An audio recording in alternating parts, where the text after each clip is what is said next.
व्यासपीठ चाल. ओके. नमस्कार. वारणेच्या स्पंदनच्या मुक्त व्यासपीठातर्फे आज या ठिकाणी गुरुपौर्णिमेनिमित्त एका आदर्श शिक्षकाचे आपण फेसबुक लाईव्हद्वारे त्यांचा जीवन प्रवास समजून घेणार आहे. असा जीवन प्रवास आहे की जो आदर्श आहे. भरपूर संकट आल्यानंतर सुद्धा या शिक्षकाने कुठल्याही पद्धतीचे माघार न घेता संकटाचा सामना करत एक खूप छान उदाहरण आपल्या समोर उभं केलंय. अशा खूप आदर्श अशा शिक्षकांची आज आपण मुलाखत घेणार आहे. फेसबुकच्या माध्यमातून ही मुलाखत आपण घेत आहे.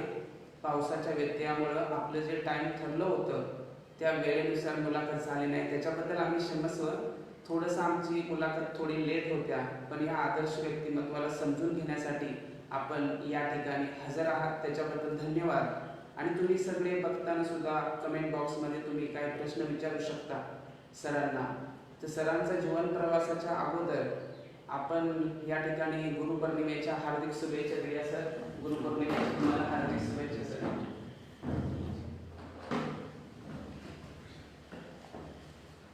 तर सरांचा प्रवास समजून घेण्यासाठी आपण या ठिकाणी आपण वारणेच्या स्पंदन बद्दल थोडंसं 1 मिनिटाचं सांगतो की आपली वारणेच्या स्पंदन हे एक मुक्त व्यासपीठ आपल्या तालुक्यासाठी आपल्या जिल्ह्यासाठी तयार केलेलं आहे. आणि या मुक्त व्यासपीठातर्फे यशोगाथा नावाची संकल्पना आम्ही राबवत आहे. यशोगाथेमध्ये आपल्या तालुक्यातील अशी आदर्श माणसं ज्यांनी शून्यातून काहीतरी तयार केलं, आपल्या हिमतीनं आपल्या संकल्पना पूर्ण केल्या, त्यांच्यावरती हजारो संकट आले. त्या संकटाचा सामना करत करत त्यांनी त्याच ठिकाणी इतका संयम दाखवला की त्यांना यश हे मिळालं. आणि ते यश मिळणारच, कारण त्यांची इतकी जिद्द होती. या जिद्दीचे एक उदाहरण म्हणून आपण श्री आदरणीय सुरेश मयेकर सरांशी आज आपण चर्चा करणार आहे. त्यांच्या प्रवासाला आपण आता सुरुवात करूया. सर, आम्हाला असे प्रोत्साहन द्यायचे. प्राथमिक शिक्षण पूर्ण झालं, त्यानंतर माध्यमिक शिक्षणाला वारणा हायस्कूल म्हणजे कोतोलीचं एक हायस्कूल होतं अनग्रांटेबल, त्या ठिकाणी 2 वर्ष आम्ही हायस्कूलमध्ये शिकलो. त्यानंतर वारणा माध्यमिकचं आपलं हायर एज्युकेशन सोसायटी शिराळा या ठिकाणी 1 वर्ष म्हणजे 10वी झाली. त्यानंतर 11-12वीचं शिक्षण माझं सोनवडी या ठिकाणी झालं. आणि त्यानंतर आपल्याकडे एक पद्धत होती की 12वी शिक्षण झालं की आपल्या म्हणजे व्यक्तीला त्या शाळेत न घालता असं एक्सटर्नल ॲडमिशन कॉलेजला वगैरे ठेवायचं आणि मुंबईला काम करायला जायचं. मग 12वी रिझल्ट लागायच्या अगोदर मला मुंबईलाही घालवलं. त्या ठिकाणी पायधुनी म्हणून आहे बघा, भात बाजार एरियामध्ये स्टोवरच्या दुकानामध्ये मी 2 महिने काम केलं. त्यानंतर मंगलदास मार्केट मुंबईमध्येच तिथे एक कपड्याच्या दुकानामध्ये 1 महिना काम केलं. आणि अचानक माझी तब्येत बिघडली.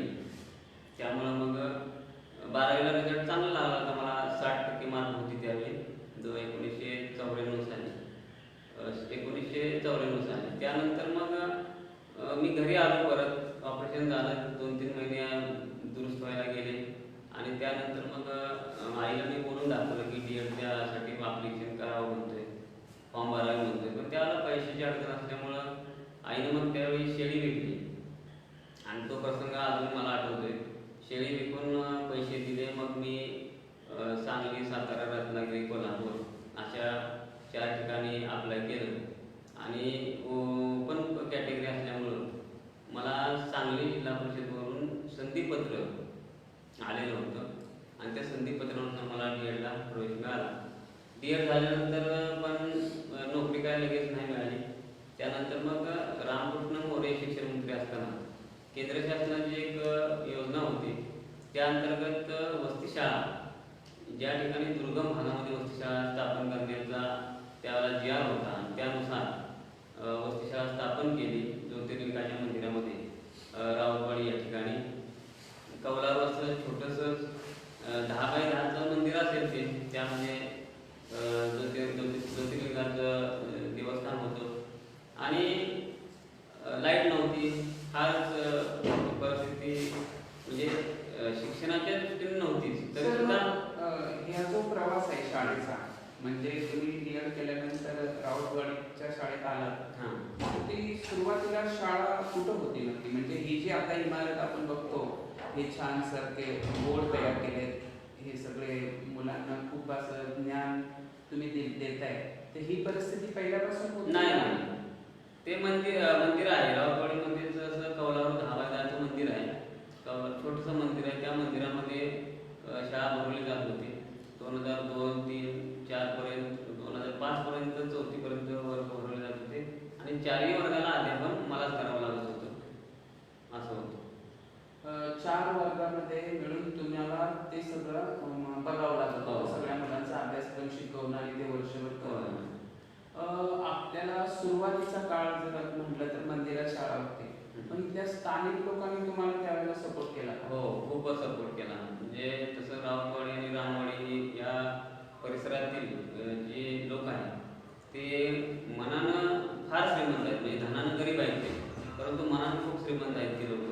कारण त्यांची आर्थिक परिस्थिती बेताची असून सुद्धा ही जी आता इमारत म्हणजे तयार झाली, तर ह्या इमारतीसाठी लागणारी जागा सुद्धा जी आहे 4 गुंठ जागा, ती म्हणजे वाडीतील प्रत्येक कुटुंबावर 700-700 रुपये वर्गणी बसवून ती इमारतीची जागा पैसे जमा करून शिवणच्या नावे आम्ही ती बक्षीसपत्र केलेलं आहे.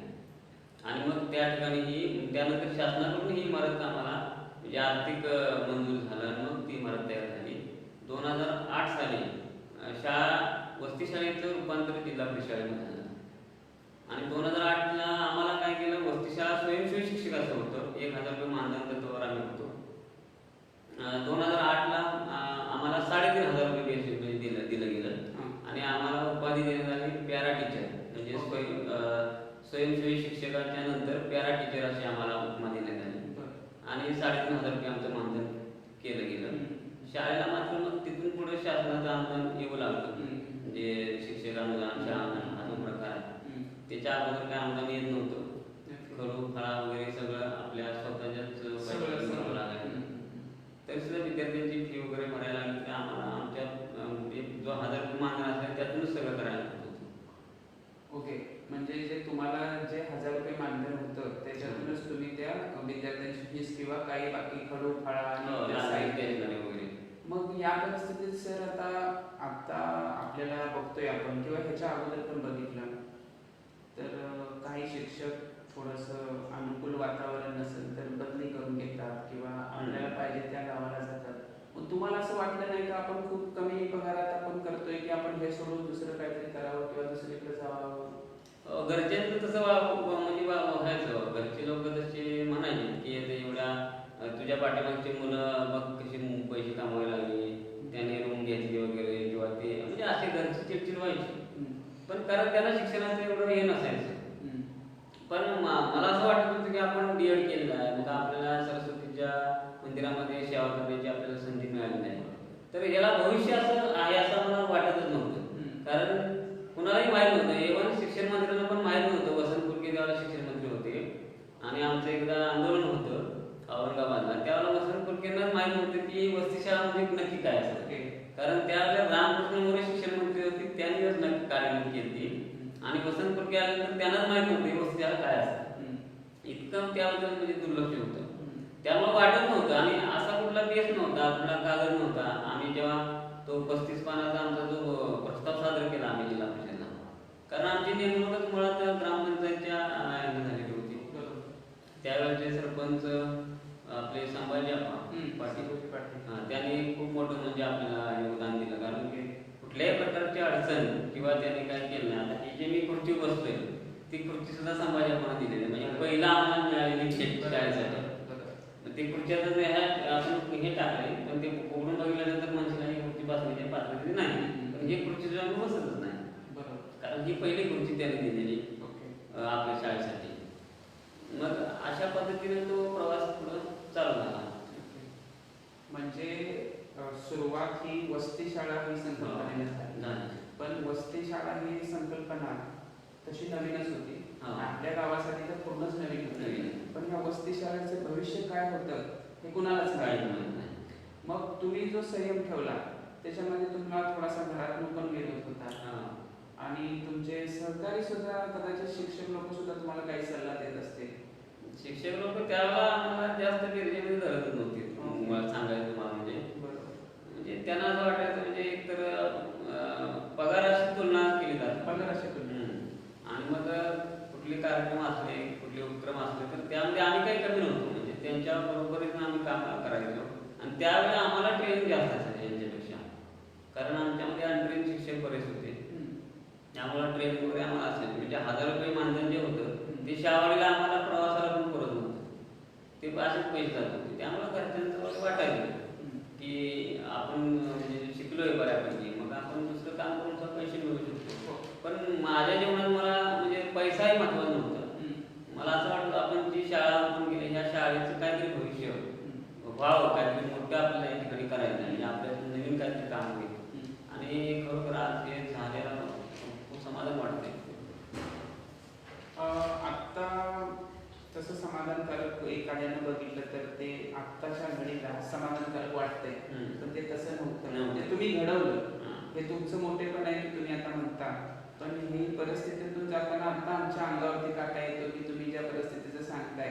कारण तुलना ही माणसाला खच्चीकरण करते आणि त्या तुलनेतून तुमचं सुद्धा थोडं खच्चीकरण झालं असेल त्या काळात, मानसिक खच्चीकरण. तर ह्या ज्या संकटाचा काळ होता, त्या संकटाच्या काळामध्ये तुम्हाला कोणी कोणी मदत केली?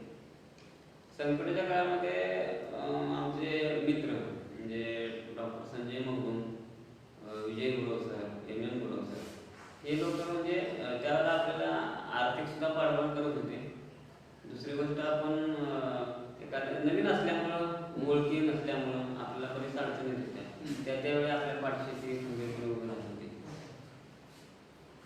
तुम्ही जवळजवळ किती वर्ष म्हणजे 2002 ला या शाळेत सुरुवातीला या शाळेत सुरुवात केली तिथपर्यंत आतापर्यंत म्हणजे जवळजवळ 17-18 वर्ष झाली. यातले किती वर्ष तुम्ही कमी पगार म्हणजे तुम्ही सांगितलं की म्हणजे हा 2014 1 ते 2014 आम्ही नियमित झालो. तेव्हापासून आम्हाला फुल पेमेंट चालू झालं. त्याच्या अगोदरचा जो 14 वर्षाचा जो काळ आहे तो पूर्ण मानधन कमीच होतं तेव्हा. आणि त्या परिस्थितीनं म्हणजे त्यावेळेला खूपच अडचण असायची, कारण लग्न पण झालेलं आणि विशेष म्हणजे मी 19 वर्ष लग्न केलं. लग्न पण त्यामुळेच केलं. पण लग्न जेव्हा मी ठरवलं त्याच्यानंतर 3 वर्षानंतर मी लग्न केलं. कारण लग्नात तुझा अनेक अडचणी येत होत्या. व्यवस्थित शाळा आहे, ती शाळा बंद पडेल, त्यांना काय भविष्य आहे का, असं आहे का, म्हणजे असं खच्चीकरण बऱ्याच वेळा झालं. लग्न सुद्धा मोडण्यासाठी बरेच प्रयत्न झाले. पण तेच आपल्याला आपल्या कर्तृत्वानं म्हणा किंवा आपल्या स्वभावामुळे म्हणा ते सक्सेस झालं. आणि पत्नीनं मला साथ चांगली दिली. कारण त्यावेळी बहुसंख्य आजूबाजूला असं म्हणजे स्त्रिया सोनं म्हणा किंवा साड्या म्हणा असं ती त्यावेळची मानसिकता असायची. पण तिनं माझ्याकडे हट्ट केला नव्हतो म्हणजे हेच पाहिजे किंवा इतरांचं असं आहे मग मला पण पाहिजे. अगदी जे मी देईल तेवढ्याच समाधानी असणार ती. आणि अजून सुद्धा आता जरी फुल पेमेंट झालं तरी फार मोठी अपेक्षा नाही बाळगली. तिचा एक सपोर्ट आईचा खूप मोठं योगदान आहे. कारण आईनं त्यावेळी जर शेळी विकली नसती तर मी DL ला गेलो नसतो. कारण आई ही माझ्या जीवनातील फार मोठं स्थान आहे. खरंच आहे. आईचं जे योगदान आहे ते शब्दामध्ये आपण त्याला काउंट करू शकत नाही, मोजू शकत नाही. कारण तुमचा हे जो संघर्ष आहे त्याच्यामध्ये काही लोक तुम्हाला कमी लेखायचा प्रयत्न करत होते की तुमच्या क्वालिटीला पण कमी लेखायचा प्रयत्न करत असतील किंवा तुम्हाला हेटाळणी करत असतील. तुम्हाला समोरून पण हेटाळणी झाली असेल कदाचित. तर तसा एखादा प्रसंग जो तुम्हाला मनाला लागला असा एखादा प्रसंग आहे? हो आहे की. म्हणजे कुठल्याही स्पर्धा वगैरे असल्या की त्या स्पर्धेतल्या आमचे विद्यार्थी वगैरे असायचे. परंतु स्पर्धेत विद्यार्थी आमचे नंबर वगैरे आले किंवा समजा चमकली मुलं तरी त्यांची काहीतरी उणीव काढायची. म्हणजे आमच्यातलेच काय लोक की नाही मग हे अलाउड नसतं, ते अलाउड नसतं. समजा एखादा फॉर एक्झाम्पल तुम्हाला डान्स वगैरे आणि समूह नृत्य वगैरे बसवायचे. आता 1 ते 4 मुलं लहान गटाची मुलं असतात.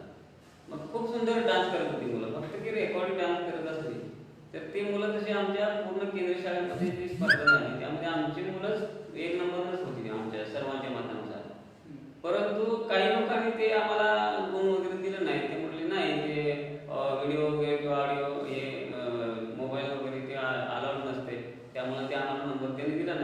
आणि ती गोष्ट एक खूप मनाला लागली. दुसरी गोष्ट इतर ठिकाणी जेव्हा आमचं एखादं सेमिनार असायचं किंवा मीटिंग वगैरे असायची त्यावेळी सुद्धा बरेचसे लोक आमच्याकडे दुर्लक्ष करायचे हे वस्तीशाळी शिक्षकांनी. आणि एक प्रसंग खूप वाईट झालेला होता त्या काळात. मला वाटते एक 8-10 वर्ष आम्ही शाळेत होतोच या प्रवासामध्ये आणि पेपरला एक मोठी न्यूज आली होती की वस्तीशाळा शिक्षकांच्यावर टांगती कारवाई. तर त्यावेळी आम्हाला असं वाटायचं की हे आमच्यातले जे शिक्षक बांधव आहेत ते आम्हाला प्रोत्साहन देतील किंवा आम्हाला म्हणजे म्हणतील बाबा ह्या न्यूज अशा येतात किंवा काय अशांचं खच्चीकरण करणारे वाक्य बोलतील. परंतु आमच्यातले असे काही शिक्षक होते त्यांनी ते पूर्ण पेजच कापून आणून ते तुम्हाला आम्हाला दाखवलं आणि नुसते दाखवलं नाही तर त्यांनी फार त्याच्या पुढची स्टेटमेंट केली. ओके, म्हणजे तुमचं खच्चीकरण आणि मग त्याला अगदी म्हणजे रात्रभर जेवण त्याचे जेवढं पण नाही रात्रभर खूप विचारत होतो की आता काय करायचं. आणि एक दुसरा एक प्रसंग असा होता की आमच्या गट शिक्षण अधिकारी त्यावेळी हे होतं म्हणजे शाळा 2008 ला नियमित झाल्या. शाळा नियमित झाल्यानंतर आम्हाला सोय हे पॅरा टीचर म्हणून घेण्यात आलं. परंतु आमच्या कशीना सुद्धा त्याचं काय एवढं असं गाईडलाईन नव्हती तेव्हा. त्याने आमच्या लोक होतो शावटले ते सगळ्यांना एकत्र केलं आणि सांगितलं की आता शाळा नियमित झाल्या बहुतेक तुम्हाला लक्ष देतील. आणि ते बोलले त्यावेळेला एकानं आमचा म्हणजे अभ्यास पण झाला असता. त्याला आमचे शंकर पाटील शिक्षक आमचे पण शाळा होते ते पण आहेत ते ड्रायव्हिंग करत होते मी पाठीवर बसलो होतो. मग त्याला ते घाटातून गाडी आणून त्याला आमची अपघात होता वाचला. मग त्यानं मी विचारलं मला असं काय झालं तुमच्यात तर ते म्हणले मला ते गटशिक्षणाधिकारी बोलले ते माझ्या डोक्यात गेल्या नाही. आणि ते म्हणले की आता मला कसं तरी व्हायला लागले म्हणजे त्याने एवढं हायपर टेन्शन घेतलं कारण त्यांना असं वाटलं की आता पुढं आपल्याला संपलाच काय प्रवास असं. माणसाचं मानसिक खच्चीकरण झालं की माणसाचं संतुलन बिघडतं याचं ते उदाहरण आहे. खरंच तुम्ही जो गोष्टी सांगताय त्या जर अनुभवायला गेलं तर आता अंगावरती काटा येतो अशा गोष्टी ऐकताना खूप असं हतबल व्हायला होतं. पण ह्याच्यातून तुम्ही मार्ग काढत गेला. आपले एक आपले इंटरव्ह्यू बघणारे आहेत साहिल नावाचा एक मुलगा आहे युवक आहे. त्यांनी प्रश्न विचारला की तुमच्या जीवनातला क्षण कोणता जो महत्वाचा क्षण कोणता तुमच्या आयुष्यातील. माझ्या आयुष्यातील महत्वाचा क्षण म्हणजे 1/3/2014 आमचा जो GR निघाला परमनंटचा तो माझ्या आयुष्यातला महत्वाचा क्षण आहे. कारण 14 वर्षाचं जे स्ट्रगल होतं आणि त्या स्ट्रगलपेक्षा पेमेंट वाढेल याचा आनंदापेक्षा ज्या लोकांनी आमची जी म्हणजे वागणूक आम्हाला दिली किंवा जे आमच्या पूर्णपणे आम्हाला निगेटिव्ह समजून घेतलं त्या लोकांना एक ते फार मोठा अर्थ होता. तो एक जीवनातला प्रसंग आहे. म्हणजे ज्यांनी तुच्छतेनं बघितलं हो म्हणजे त्याला आमची जी मानसिकता खच्चीकरण केलं नाही लोकांनी त्या लोकांना ते फार मोठं असा होता असं मला वाटतं. बरोबर, चांगला प्रश्न विचारला साहिलने. आज भरपूर आपली मुलाखत फेसबुक लाईव्ह मध्ये भरपूर जण अटेंड करताय त्या सगळ्यांचं स्वागत करतो मी वारणेच्या स्पंदनतर्फे. सर हा जो प्रवास करताना शिक्षण क्षेत्राबद्दल आता आपण आपल्या विद्यार्थ्यांच्या प्रयोगाबद्दल बोलूया. इथं तुम्ही विद्यार्थ्यांना भरपूर हुशार बनवण्यासाठी काही गोष्टी केल्या त्याच्याबद्दल सांगा आम्हाला. कसं आता 1 ते 4चा लहान स्तर आहे आपला. आता या लहान स्तराला कसं नुसतं वाचन पद्धतीने शिकवून चालत नाही. त्यांना जास्त ॲक्टिव्हिटीमध्ये ठेवावं लागतं आणि ॲक्टिव्हिटीसाठी आम्ही काय करतो जास्तीत जास्त असे उपक्रम वेगवेगळे कार्यक्रम वगैरे आम्ही अटेंड करत असतो. म्हणजे आता ह्या 15 ऑगस्ट असो 26 जानेवारी असो या दिवशी आम्ही फार मोठी सभा असते आमची आणि लहान मुलांचे दूरदर्शन कार्यक्रम असतात. दुसरी गोष्ट म्हणजे शैक्षणिक उठाव देणारी या ठिकाणी रामवाडी बहुसंख्येची संख्या आहे. त्यामुळं आम्हाला शैक्षणिक साधनं वगैरे निर्मिती करताना स्वनिर्मित आम्ही करतोय आणि टाकावातून टिकाऊपासून आम्ही वस्तू तयार करतोय की जेणेकरून आणि 1ली 2री 3री 4थी हे 4 वर्गाचे विद्यार्थी आम्ही जास्तीत जास्त असं बैठक व्यवस्था एकत्रच बसून असं मित्रांसारखं संबंध ठेवून त्यांना दहशतकुटी ठेवत नाही आणि अशा प्रकारे त्यांना घर आणि शाळा यामध्ये असा फरक न वाटावा अशा प्रकारचं वातावरण तयार करतो आम्ही आणि त्यांच्या कलानं त्यांना जसं त्यांची क्षमता आहे त्या डेव्हलप करण्याचा प्रयत्न करतो. त्यासाठी आम्ही शाळेमध्ये डिजिटल शाळा म्हणा किंवा म्हणजे उपक्रमातून किंवा खेळातून शिक्षण असे वेगवेगळे उपक्रम आम्ही राबवत असतो शाळेमध्ये. खूप छान. कारण खेळीच्या वातावरणातच मुलांचं बुद्धिमत्ता वाढते. कारण खूप प्रेशर म्हणजे खूप तणावाचं वातावरण करून मुलांकडून आपण अपेक्षा करू शकत नाही. म्हणजे तसेच ते शिक्षकाला खूपच घाबरून असतील तर त्यांचा जो काही विकास आहे तो विकास कुंठित होणार किंवा होणार नाही. तर तुम्ही खूप छान असं करताय. आता ह्या शाळेच्या साधनांबद्दल आपण जर म्हटलं तर ही सुरुवातीला ही साधनं होती का, म्हणजे पेज वगैरे? नाही, मलाच बघायला पूर्वी मला वाटते 2002ला शाळा चालू झाली स्थापना आणि ती 2004 मिळाली. तोपर्यंत मीच पोट्यावर होतो, गोनपट जे असतात त्याच्यावर बसत होतो. मग मला नोकरी पेन्शन त्यावेळेला शाळा आमची पूर्ण नियमित झाली जिल्हा परिषद शाळा. तेव्हा मात्र आम्हाला बेंच वगैरे सर्व सुविधा तुम्ही आता एवढा सारा सगळा प्रवास केला, तुमच्या कष्टाने जे दिलं, शाळेला एक चांगल्या प्रकारचं बोलायला निर्माण करून दिलं. मग आपल्या ग्रामीण भागाच्या मुलांना की बाबा आता खरोखर आता जे संघर्ष करतात त्यांच्या आयुष्यात त्यांना एक चांगली स्टेबिलिटी आली किंवा करिअरच्या दृष्टीने जे प्रवास करतात त्यांना तुम्ही काय सांगाल तरुण पिढीला? या तरुण पिढीला मी एवढं सांगेन की लगेच खचून जायचं नाही. अपयश आलं एक वेळ दोन वेळ अपयशाला खचून जायचं नाही.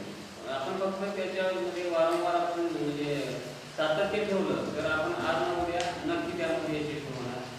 आणि छोट्याच्या अपयशाने खचून जाऊन व्यसनाच्या आहारी जाणं किंवा उगीच आपलं ते ग्रुप तयार करून वाहन मार्गाला जाणं ते टाळलं तर खूप बरं होईल.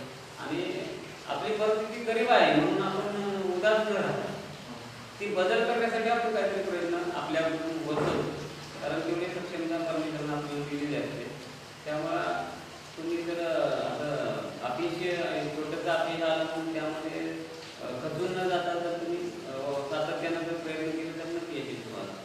सर आपले व्ह्यूअर आहेत, आपले इंटरव्ह्यू बघणारे जे आहेत ते त्याच्यामध्ये DS राऊत आहेत. त्यांनी असं लिहिलं की तुम्ही आमच्या शाळेला शिक्षक म्हणून लाभला हे आमचं भाग्य आहे, तुमच्या कार्याला सलाम. दुसरं आहे नामदेव पाटील, तर त्यांनी प्रश्न विचारला आपल्याला की सर तुम्ही खूप मेहनत घेऊन शाळेमध्ये खूपच छान सुधारणा केली, त्याच्याबद्दल सांगा सर. त्यांनी प्रश्न विचारला. महत्त्वाचं म्हणजे शाळा सुधारणा करताना वैयक्तिक शिक्षकांना केला असं म्हणण्यापेक्षा मला असं वाटतं की राऊतवाडी, रामवाडी आणि शिवरातील सुद्धा आपल्या काही व्यक्तींचा यामध्ये सहभाग आहे. त्यामध्ये आमचे ज्योतिराव पाटील हे सुद्धा आहेत. कारण आमची चर्चा व्हायची बऱ्याच वेळा, हे इकडं आले शेताकडे व्हायचे आणि मग ते म्हणायचे की काय, मग त्यांना मी म्हणायचं की आपण स्वतःहून काहीतरी शाळेसाठी दाखवूया म्हणजे आपोआप होईल. मग मला वाटतं आम्ही चित्तूरमध्ये असे काही विद्यार्थी होते की ते विद्यार्थी गणवेशापासून वंचित राहायचे. मग गणवेशापासून वंचित राहायचे. माझ्या शाळेला इथं स्थानिक लेवलला म्हणजे भरपूर प्रमाणात शैक्षणिक उठाव असायचा, वस्तू मिळायच्या. मुंबईवरून काही लोक पाठवून द्यायचे. परंतु केंद्रीय शाळेमध्ये इतर मुलींना ड्रेस मिळायचे, BPL मुलांना मिळायचे. परंतु असे पण काही ओपन समाजामध्ये आपल्या बिगर मागास समाजातले असे काही व्यक्ती आहेत की ज्यांचे वडील वारलेले आहेत, आई रोजगार करते, मुलांना जगवते, त्यांना कपडे मिळाले नाही. मग ते मला भेटल्यानंतर मी ते आमचे मित्र आहेत ज्योतिराव पाटील, त्यांना बोललो की 1-2 हजार रुपये खर्च करायला पाहिजे म्हटलं, आणि मी तुम्हाला 10 मुलांची नावं देतो, ते मुलांना गणवेश द्या. मग त्यांनी पण मोठ्या मनानं ते कबूल केलं आणि लगेच म्हणजे 4 दिवसात त्यांनी पैसे ट्रान्सफर केले माझ्या खात्यावर आणि ते टेलरला घेऊन आम्ही ते प्रेम केले म्हणा. खूप छान. म्हणजे समाजाचा जर आपल्याला सहभाग दिला, सहकार्य वाढलं तर आपोआप बदल होते प्रत्येक गोष्टीमध्ये. समाजाचा सहभाग तर पाहिजे आणि आपली ज्योतिराव पाटीलसाठी अजून काही पाहिजे जे कुठल्याही परिस्थितीची भाव नसताना मदत करायला तयार असणारी माणसं आजकाल पुढे येणं गरजेचं आहे. तर मला तुमच्या विद्यार्थ्यांबद्दल विचारायचं आहे, इतक्या वर्षाचा तुमचा प्रवास आहे, म्हणजे 2014ला तुम्ही गौतापासून सुरळीत लागला, त्याच्या अगोदरचा जो काळ आहे म्हणजे 2002 ते 2003 पासूनचा, तर 2003 पासून ते आत्तापर्यंत अनेक विद्यार्थी तुमच्या हाताखाली गेले, ते कदाचित आता कमवायला लागले मग त्या विद्यार्थ्यांबद्दल जे गेलेल्या विद्यार्थ्यांबद्दल अशा काही आठवणी सांगा आम्हाला. आणि असे बरेचसे विद्यार्थी आहेत की त्यांची सुद्धा परिस्थिती गरिबीची आहे. मग त्यांची घरची माणसं म्हणजे आता तर त्या मुलांना म्हणजे परीक्षाचे वगैरे व्हायला लागणार किंवा सहल वगैरे नेली तर सहलीला वगैरे मुलं घालवायची नाही. तर बरेचशा मुलांना आम्ही असं करायचो की असं बाहेर समाजातून शैक्षणिक उठाव स्वरूपामध्ये निधी गोळा करायचा, पालकांचे पण आम्ही पैसे जमा करत होतो. सहल वगैरे न्यायची म्हणलं तरी असे स्पॉन्सर शोधायचे, असे हातभार लावणारे सहकार्य करणारे व्यक्ती त्या शोधायचे आणि त्या मुलांची इच्छा आम्ही पूर्ण करायची. माझी बरीचशी मुलं आहेत. मला वाटते आता या कोविडच्या काळामध्ये सुद्धा तुषार विष्णुराव म्हणून एक पोजे एवढायचा तो माझी विद्यार्थी शाळेचा तो इथं 14 दिवस राहिला. 14 दिवस त्यानं खूप म्हणजे मुलांना सुद्धा इन्स्पायर केलं आणि शाळा समितीचं म्हणजे स्वतः त्यांनी वाचली शाळा समिती केली आणि जवळजवळ 13,500 रुपयाचं प्रिंटर शाळेसाठी गिफ्ट केलं. खूप छान. म्हणजे कोविडच्या काळामध्ये सुद्धा तुषार विष्णुराव. ओके, तुषार विष्णुराव. खूप छान, खूप छान. अकरावरून ड्युटीवरून आला होता, 2 महिने सुट्टी म्हणून तो आला होता. आता जे ऑनलाईन बघतायत त्याच्यापैकी आपला एक मित्र आहे मोहन मिळकर, याने आपल्या वारणीच्या स्पंदन टीमला गुरुपौर्णिमेच्या हार्दिक शुभेच्छा दिल्या. धन्यवाद मोहन. आणि त्याने एक प्रश्न विचारला तुम्हाला. कोविडच्या संकटात अलगीकरण केंद्रात दाखल झालेल्या नागरिकांची घेतलेली काळजी आम्ही जवळून बघितलेली आहे तुम्ही, पण त्यावेळी अलगीकरण कक्षातील एक सदस्य पॉझिटिव्ह आला होता, तेव्हा तुमची काय भावना? त्यावेळेला म्हणजे कोविडबद्दल आम्हाला एवढी काही जास्त अशी विस्तृत माहिती नव्हती. म्हणजे एवढं डॉक्टरांना पण त्याची गाईडलाईन नव्हती, त्यामुळं नक्की काय प्रिकॉशन घ्यायची तेच कळत नव्हतं. पण तरी सुद्धा अलगीकरणामधली माणसं ही आपलीच कोणतरी भावना आहे ही एक भावना मनात होती. त्यामुळे अगदी शिपायापासून ते लेवलची सुद्धा आम्ही कामं केली. म्हणजे असं काय त्यांना टॉयलेटवरून पाणी घेऊन देणं, दुसरी गोष्ट त्यांना स्वतःतून तेलाची बाटली असेल, कोलगेट ब्रश म्हणजे असे ते आलेले लोक होतात त्यांच्यासाठी म्हणजे आपण केलं. मी सुद्धा सर बघितले तुम्ही कोरोनाच्या काळात मी पण थोडासा संपर्कात होतो सुरुवातीला मुंबईकरांच्या बाबतीत. तर तुमची खरंच मेहनत खूप चांगली होती, कारण सिस्टीमला वाईट बोलून आपण त्या सिस्टीमचा भाग बनवू हे तुम्ही न करता तुमचा एक वेगळा मार्गाने तुम्ही हे केलं. त्याच्याबद्दल तुमचं खरंच अभिनंदन करण्यासारखं आहे. कारण कोविडच्या परिस्थितीमध्ये जे तुम्ही करायला पाहिजे होतं म्हणजे एक माणूस म्हणून ते तुम्ही केलंच आणि एक आदर्श म्हणून पण केलं की त्याच्यातून कोणीतरी एक आदर्श घ्यावा. तर मग आता त्या कोविडच्या ह्याच्यामध्ये तुम्हाला त्या कोविडच्या त्या वातावरणामध्ये म्हणजे जी माणसं खात होते त्याच्यामध्ये काय चांगले वाईट अनुभव आले? चांगले वाईट पण झाले. चांगले असे अनुभव आले की बरेचसे लोक क्वारंटाईन पिरियड पूर्ण झाल्यानंतर सुद्धा अजून सुद्धा फोन करतात, आठवणीने म्हणजे विचारू शकतात. आणि काही लोक असे होते की त्यांना त्यांच्या फायद्याची कधी गोष्ट सांगितली, फक्त आपल्या ग्रामपंचायतीकडून त्यांच्या काही अपेक्षा होत्या की म्हणजे सेवा वगैरे उपलब्ध मिळण्यासाठी. मग त्या त्यांना न मिळाल्यामुळे त्यांनी काही चिडचिड पण केली, काही आमची म्हणजे आम्हाला वाईट शब्द पण बोलले तिकडं. पण ते काय आम्ही दुर्लक्ष केलं तिकडं, कारण आपल्या डोक्यात काय होतं की अलगीकरण केंद्रातील आपलीच लोक आहेत, आपलेच भावना आहेत आणि ते एवढ्या वाईट संकट आहे म्हणून तो आपल्याकडे मुंबईवर घेतला आले तर त्यांची आपण सेवा करणे एवढंच फक्त टार्गेट आम्ही. त्यामध्ये आमचे मित्र सर सागर दादा म्हणून आहेत, आपले सर्व कमिटी आहे, या सर्वांनी रात्रंदिवस मेहनत घेऊन हे संकट काळामध्ये आपल्या देशाबरोबरच गावाला सुरक्षित ठेवण्यामध्ये त्यांनी वाटा उचलला. खूप छान सर. असे सहकार्य मिळणं म्हणजे एक मोठी गोष्ट आहे.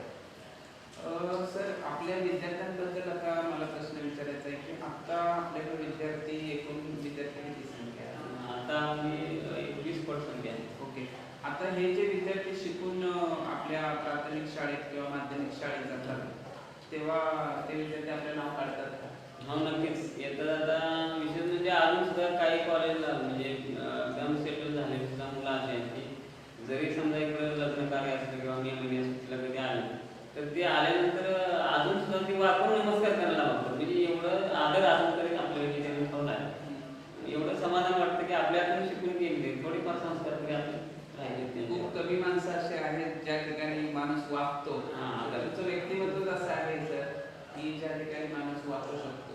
आणि दुसरा अजून एक प्रश्न म्हणजे यशस्वी होण्यासाठी म्हणजे आता तुम्ही ज्या आदर्शाला घेऊन चाललाय ते यशस्वी होण्यासाठी तुमची तत्व कोणते?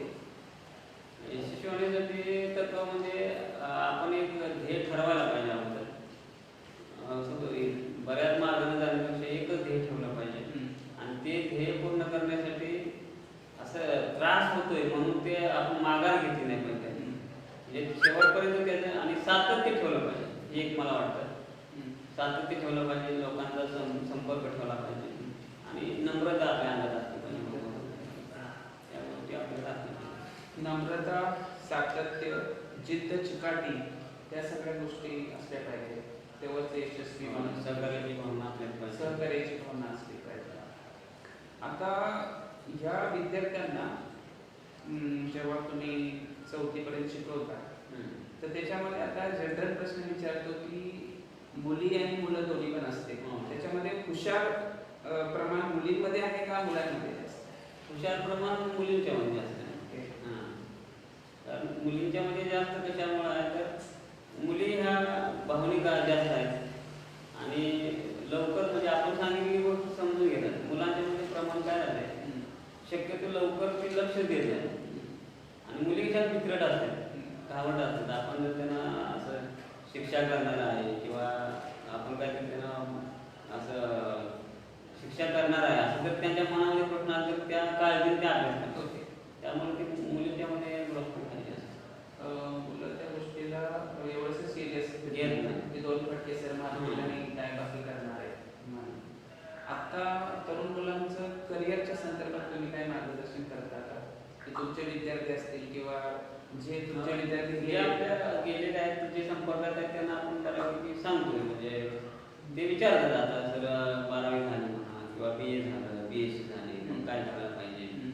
तर मी त्यांना म्हणजे एवढा फार मोठा मी नाही पैशावाला पण तर सुद्धा अशी काही मुलं आहेत की त्यांना मी बऱ्याच वेळा बोललेलं आहे आणि त्यांना मदत पण केली आहे की सर माझं तर BSc झाली मग आता असं असं एक अडचण आहे मग काय पैशाची वगैरे गरज लागली तर त्यांच्या म्हणजे प्रेमानं किंवा सहकार्यानं समजा आपण कुठेतरी आता स्थिर झालो तर त्यांचं एक प्रेम आपुलकी जीवाला म्हणून त्यांनी सुद्धा आपल्यासारखं कुठेतरी स्थिर व्हावं या भावनेतून त्यांना कुठेतरी मार्ग मिळावा म्हणून मी त्यांना आर्थिक सुद्धा मदत करत असतो.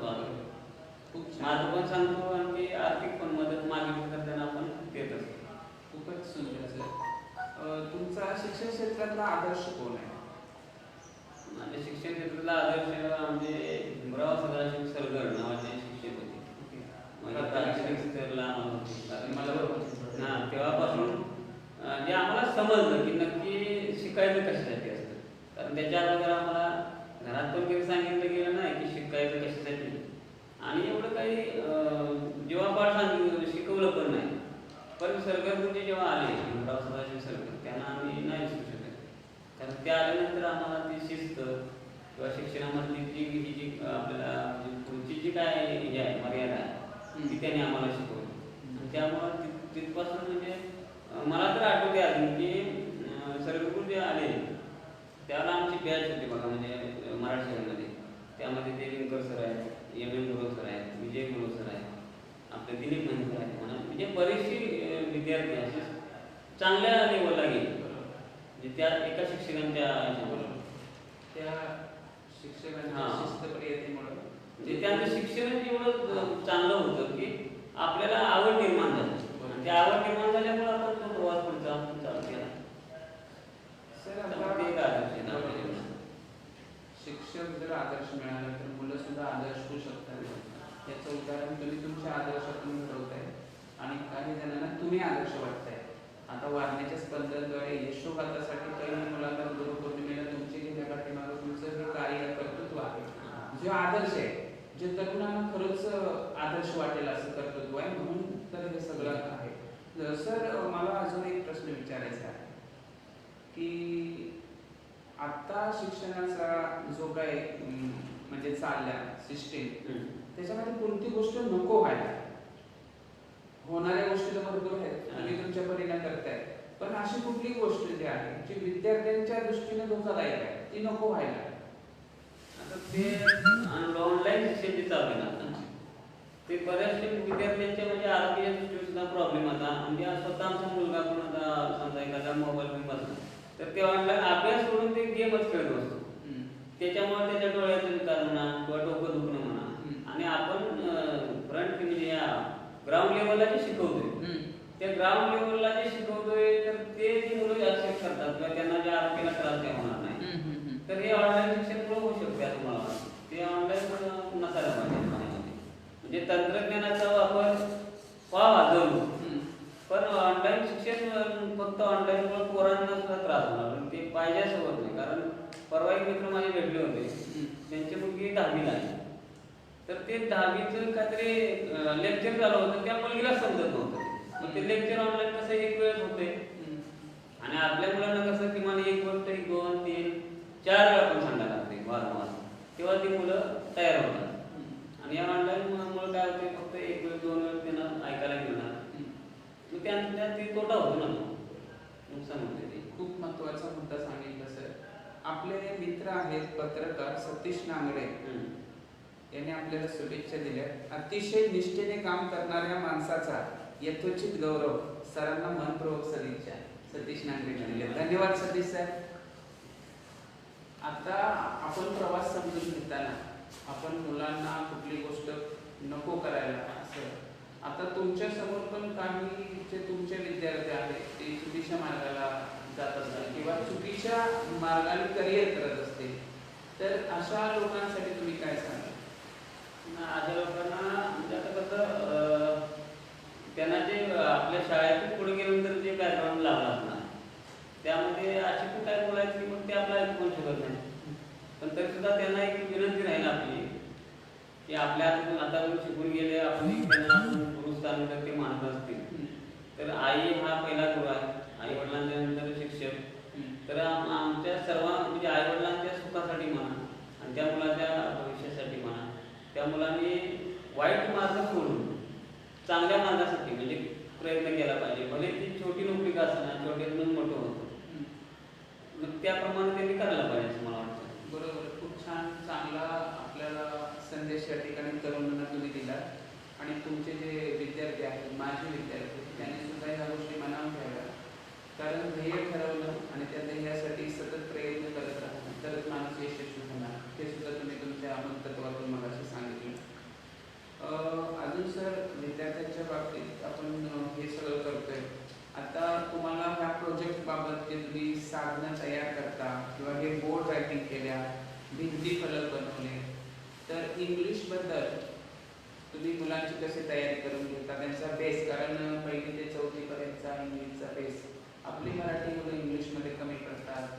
असं एक सगळीकडे अफवा म्हणा किंवा सत्य म्हणा, सत्य तर ते सत्य आणि आपल्या मुलांना किमान पाया मजबूत करण्यासाठी इंग्लिशचा, तर तुम्ही काय ते आता या गेल्या वर्षापासून आमच्या विद्यामध्ये शाळेमध्ये अश्विनी दशरथ भालेराव माझ्या मॅडम आल्या, पवित्र पोर्टलमधून ते आलेल्या आहेत. त्या B.Ed आहे, इंग्लिश बी आहे स्पेशल. मग त्यांनी कॉन्व्हेंटला सुद्धा 8 वर्ष काम केलं. त्यामुळे इंग्लिश विषयाविषयी जे काय उपक्रम असतात ते मॅडम म्हणजे आम्ही आणि मॅडम दोघं मिळून म्हणजे मुलांना एकत्र आणून त्यांच्या प्रमाणामध्ये ती SMW म्हणून इंग्रजी जी प्रोग्रेसची एक संस्था आहे. मला वेगवेगळ्या प्रकारचे तंत्र उपक्रम वगैरे आपल्याला व्हॉट्सअपद्वारे देतात. त्याप्रमाणे आम्ही ते शाळेच्या लेवलला राबवतोय. बरेचसे व्हिडिओ मला वाटते यूट्यूबवर टाकलेले आहेत. तर ते एवढी मुलं म्हणजे 1ली, 2री, 3री, 4थी, तर त्यामध्ये 2री, 3री, 4थीचे जे विद्यार्थी आहेत ना ते अगदी खूपच छान इंग्रजी बोलतात. हे मोठमोठे अगदी 10 अक्षरी शब्द सुद्धा तुम्ही फळ्यावरती लिहून दिले तर ते पटकन वाचतात आणि अर्थ सांगतात. असे म्हणजे अशा प्रकारे आम्ही शब्दांची संपत्ती वाढवणं म्हणा तर त्यासाठी व्हिडिओज बनवले. खूप छान सर. त्याच्यामुळं इंग्लिश चांगलं बोलायला तुमच्या मॅडमचं सुद्धा खूप मोठं कार्य आहे, कारण ते इतक्या चांगल्या पद्धतीचं शिकवणी देतात मुलांना, त्याच्यामुळे आपल्या मुलांचा विकास होणार. सर, अजून एक प्रश्न आहे असा की तुम्हाला आत्तापर्यंत मिळालेला चांगला सन्मान कोणता, पुरस्कार म्हणा किंवा कुठली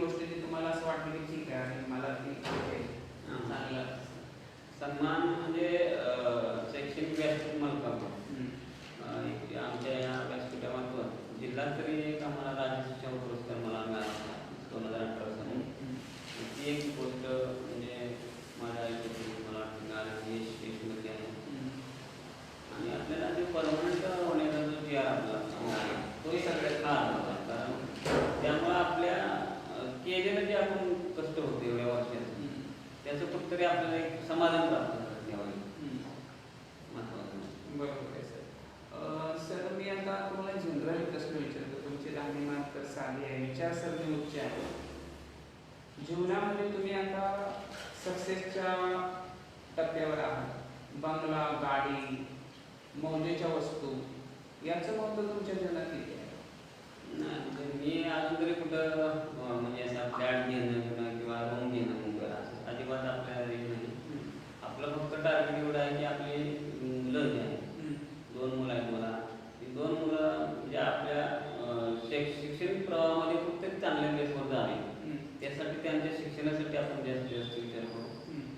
अजून तरी काय आपल्याला संपत्ती किंवा हे याचा, कारण बराचसा माझ्या जीवनातला पिरियड हा संपत्ती कमवायचा होता, तो बराचसा निघून गेलेला आहे. त्यामुळे एवढी मोठी स्वप्न आपली पूर्ण होतील याची काय अपेक्षा नाही करता येणार. परंतु आपली मुलं जी आहेत ती तरी चांगल्या प्रकारे आपण कशी होती इंग्रजी किंवा इतर विषयामध्ये म्हणा, त्यांचा एक वेगळा ठसा काहीतरी तयार करतो या दृष्टीने प्रयत्न करीत नाही. छान प्रयत्न आहे सर, छान विचार आहे. खरी श्रीमंती कशात आहे असं तुम्हाला वाटतं? खरी श्रीमंती माणसात आहे. ओके. हां, आत्ताच्या काळामध्ये माणुसकीने वागणारी भरपूर माणसं आपल्याला भेटत नाही. म्हणजे व्यावहारिक जगात आता आपण बघतो स्वार्थ स्वार्थ असेल तरच माणसं आपला उद्देश साध्य करण्यासाठी तुमच्यासोबत गोड बोलतील किंवा काही. तर अशी ह्या तुमचा जो प्रवास आहे 18 वर्षाचा, त्याच्या बाबतीत अशी काही मनाला चटकाळून गेलेली उदाहरणं आहेत का जी खरोखर तुमच्याशी गोड बोलत होती पण त्यांचा उद्देश सफल झाल्यानंतर त्यांनी तुमच्याकडे बघायला लागलं? असे आहेत, बरेचसे उदाहरणं आहेत तशी. त्यांची नाव काय आता तुम्हाला मी सांगते, पण असे आहेत बरेचसे की त्याला खूप म्हणजे आपल्याला जीवाभावाची वाटत होती. परंतु त्यानंतर त्याने असं काय आपल्याला म्हणजे ती वेल सेटल झाली म्हणा किंवा त्यांची गरज संपली, गरज सर्व वैद्य म्हणून अशा म्हणून बरोबर वर्तन केलेलं आहे बऱ्याच व्यक्तीने. मग सर आता भविष्यात तुमची एखादी काही योजना की शाळेला उत्कृष्ट बनवण्यासाठी? आहे शाळेसाठी म्हणजे आता जास्तीत जास्त आम्ही ही जी तालुकास्तरीय जी आहे ना आपली JP नाईक माझी समृद्ध शाळा, तर या JP नाईक माझी समृद्ध शाळा याचं मूल्यांकन असते वर्षाला. तर त्यामध्ये आमची शाळा कशी येईल त्यासाठी आमचा प्रयत्न चालू आहे. आणि त्या दृष्टीनं म्हणजे आमची पावलं चालू आहे. फक्त आता या मार्च महिन्यामध्येच हा कोविडचा जो पिरियड सुरू झाला, तर मार्चपासूनच आम्हाला त्याच्या अनुषंगाने कामकाज करायचं होतं. परंतु या कोविडमुळे आम्हाला काही ते करता साधन झालेलं नाही. पण नक्की शैक्षणिक वर्ष जर चालू झालं हे कोविड संपल्यानंतर म्हणा शासनाचा आम्हाला प्रत्यक्ष आल्यानंतर, तर नक्की आम्ही त्या दृष्टीनं प्रयत्न चालू करणार. आपले बाजीराव पाटील एक मित्र आहेत, त्यांनी सांगितले की we always proud of you sir, congrats. Thank you Bajirao सरांतर्फे मी पण थँक्यू बोलतो. तुम्ही ऑनलाईन इंटरव्ह्यू बघताय सरांची, कारण आदर्श असं व्यक्तिमत्व आहे आपल्या भागातलं, आपल्या गावातलं. आणि त्या आदर्श व्यक्तिमत्वाचा आपण यशोगाथेसाठी निवड केल्यानंतर पहिली इंटरव्ह्यू सरांची आपण घेतोय आपल्या वारणेच्या स्पंदन ह्या व्यासपीठावरती. सर भरपूर गोष्टी तुम्ही आजच्या या प्रवासात सांगताय आणि सांगितल्या. तर हे शिक्षणातलं तर तुमचं हित आलं, तुमचं वर्क प्लेस आहे, इथं तर तुम्ही करताय, पण हे सोडून सुद्धा काही समाजकार्य वगैरे तुम्ही करता का? समाजकार्य करते बऱ्यापैकी, म्हणजे आपल्याला अध्यात्माची आवड आहे बऱ्यापैकी. मग भगवती सेवाभावी संस्था, ते पी पाटील भगवती सेवाभावी संस्था या माध्यमातून बऱ्याचशा व्यक्तींना त्या कोविडच्या काळामध्ये सुद्धा आम्ही राववाडा या ठिकाणी एका संस्थेच्या माध्यमातून धान्य वगैरे वाटप केलं, कपडे वाटप केले. म्हणजे समाजासाठी काहीतरी करावं असं नक्की वाटतं. महापुराच्या काळात सुद्धा म्हणा किंवा आमच्या शैक्षणिक हे हा जो संघटना आहे त्या संघटनेच्या माध्यमातून आता परवाच आमचे शिक्षक व शिक्षक रिटायर वगैरे झाले, त्यांना पेन्शन ना काय नाही. मग अशा व्यक्तींना सुद्धा आमचे शिक्षक मंडळी शासनाकडून मिळेल ती गोष्ट वेगळी, मिळेल की नाही मिळेल ते सांगता येत नाही.